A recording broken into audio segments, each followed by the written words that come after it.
Hey guys, it is ToProAdam and no face cam intro for today's video. This is kind of an upload I wasn't expecting to do, but I found a really amazing camping strategy on Dead of the Night, and I have some weird obsession with camping strats and zombies, and I wanted to share with you guys as soon as possible. So let's go ahead and jump into it right away with our loadout. And the only thing that really matters with the loadout is anywhere but here in the elixir slot. That is just a must-have. And then for your perks, you want to have Dying Wish, Time Slip, Bandolier Bandit, and Stone Cold Stronghold in the modifier slot. I'll explain that in a second. For your special weapon, the hammer is very, very useful. It's not a must-have, but I recommend it. And then for your equipment, of course, Wraithfire. Stone Cold Stronghold in the modifier slot is something I rarely do, but for this strategy, it is so helpful because you are going to get hit a lot, and being able to have that armor and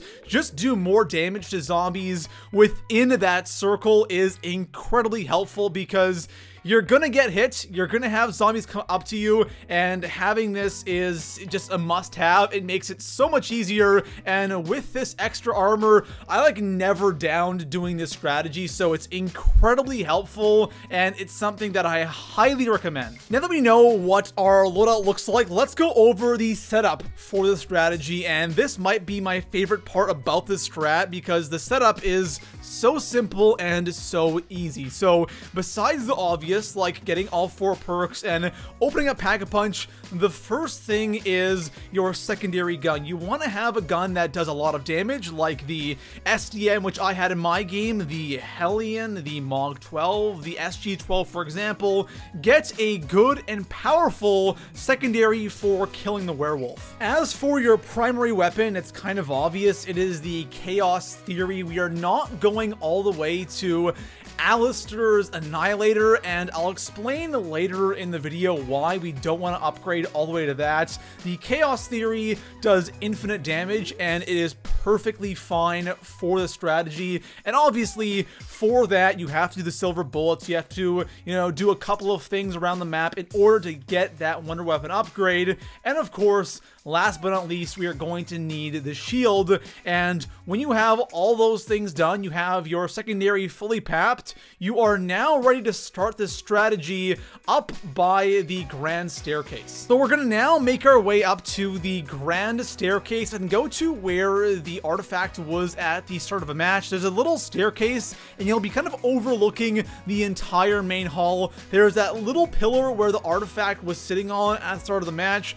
All you want to do is go up those stairs, turn your back to that pillar, you'll be facing the Danu perk, and all you have to do is sit there and spam your charge shots from your Chaos Theory. So from when you start this strategy up until round 35, it is just the easiest and most chill thing. You don't really even have to pay attention. The only time is when the werewolf spawns in. We'll talk about how to kill him efficiently and easily in a bit, but all you do is sit here and spam your Chaos Theory, spam your special weapon as much as you want. The reason why I like rocking the hammer is because for that level 3 ability with the L2 and R2 combo, you kind of shoot that lightning rod into the ground, and everything that comes near it just instantly gets zapped and dies. So it kind of acts like a monkey bomb almost in a way. So it's kind of nice to have that ability. So just spam as much as you can until 35.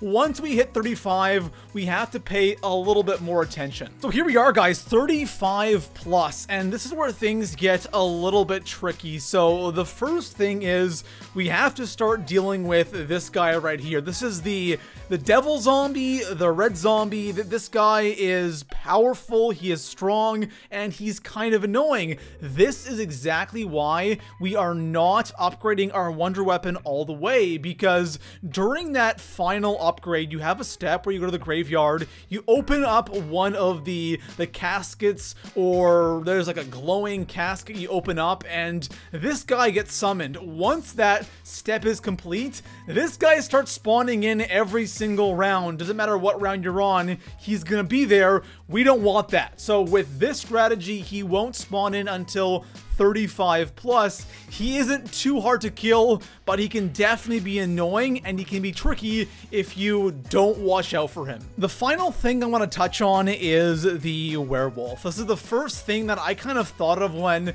coming up with a camping strategy on this map is how in the world are we going to deal with werewolves? Because if they spawn in mid-round with zombies, you're kind of screwed. For some reason, the werewolf during this strategy, I don't know about other camping strategies, he only comes at the end of a round. Like literally, I mean the end of the round. Like he's the last thing that comes at you, which is really strange because when I'm playing normally, he always spawns in mid-round, and it's just super convenient that the guy spawns in at the end of the round. And this is what our secondary gun is for. The SDM absolutely wrecked him. He's no big deal. Once you do get 35 plus, he'll kind of spawn in with the last wave of zombies, which it's super easy just kind of run away or run to the main hall and train him and kill them all quickly. And honestly, guys, he really isn't a big deal. He might seem like one, but it is just so easy to kill him since he doesn't come until the round's over. There actually is one last thing, and that is the fire trap that is right in front of you. I didn't even realize this until like round 48. There's a fire trap going into the room where the Danu perk is. A lot of the zombies spawn in that room, so you might as well pull that trap at the start of a round. Heck, sometimes even mid-round if you have that that green stuff on the ground where the zombies are kind of ignoring you. You might as well run out there and pull that trap. The rounds will go by faster. Besides that, guys, if you enjoyed the video, drop a like, subscribe for a ton of BO4 Zombies content, and I'll see you guys in the next one. Peace out.